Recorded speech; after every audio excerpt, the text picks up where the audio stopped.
নির্বাচন প্রসঙ্গের শুরু থেকেই বিএনপি চাইছে দ্রুততম সময়ের মধ্যে নির্বাচন হোক, আর জামায়াতে ইসলামী চাইছে জাতীয় সংসদ নির্বাচনের আগে গণভোট হোক।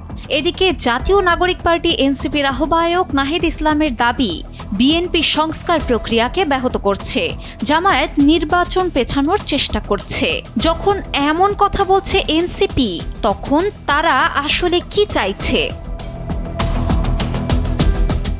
সম্প্রতি নাহিদ ইসলাম জুলাই সনদ এবং জাতীয় ঐকমত্য কমিশনের প্রস্তাবিত সংস্কার বাস্তবায়নের সুপারিশ বাস্তবায়ন ইস্যুতে বিএনপি ও জামায়াতে ইসলামের মধ্যে বিদ্যমান পাল্টাপাল্টি অবস্থানের কড়া সমালোচনা করেছেন।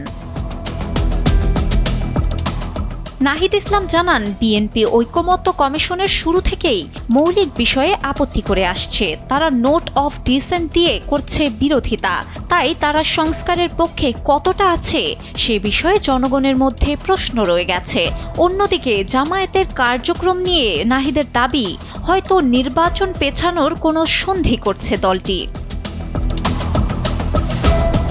বিএনপি ও জামায়াতের মধ্যে গণভোট নির্বাচনের আগে হবে নাকি নির্বাচনের দিনই হবে, এ দ্বন্দ্বকে অযথা ও অপ্রয়োজনীয় বলে মন্তব্য করে তিনি জানান, মূল ইস্যু সনদে কি কি সংস্কার প্রস্তাবিত আছে, তার আইনি ভিত্তি কি এবং অধ্যাপক মোহাম্মদ ইউনূস কি তা জারি করবেন কিনা।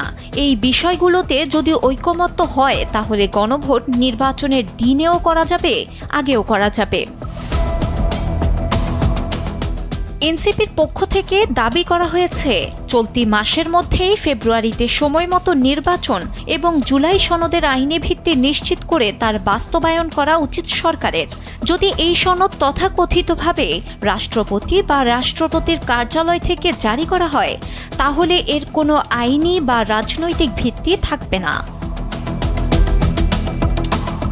নির্বাচনী জোটে যোগদান সম্পর্কে নাহিদ ইসলাম বলেন, যেসব দল সংস্কারের পক্ষে নেই তাদের সঙ্গে এনসিপির জোটে যাওয়া সম্ভব নয়। তবে যেসব দল এনসিপির মৌলিক দাবিগুলোর সঙ্গে মিল রাখে তাদের সঙ্গে ঐক্যবদ্ধ হওয়া বা সমঝোতায় পৌঁছানোকে বিবেচনা করবে দলটি। ডেস্ক রিপোর্ট, সময়ের আলো।